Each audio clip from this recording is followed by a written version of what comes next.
Hi guys, today I'll show you how to make disinfectant spray at your home. बहुत simple तरीका है disinfectant spray बनाने का। आप घर में आसानी से बना सकते हो। ये सारी चीजें मेरे घर में आसानी से अवेलेबल थी। मैं इन किसी भी चीज के लिए मार्केट पे नहीं गया।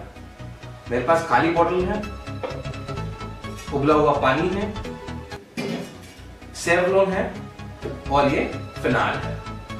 तो हम डिसइंफेक्टेंट स्प्रे बनाने के लिए हम पानी को बोतल में डालेंगे।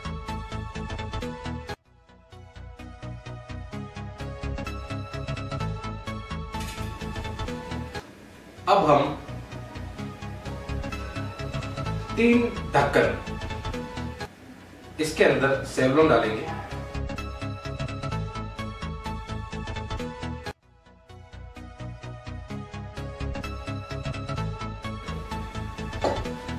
इसके अंदर हम 2 ढक्कन फिनाइल डालेंगे।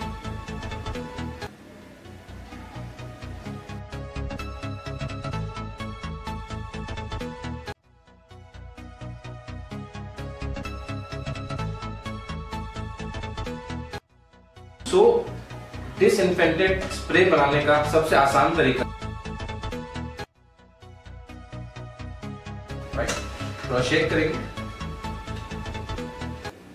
So it's ready, your disinfectant spray. It's very easy to make it.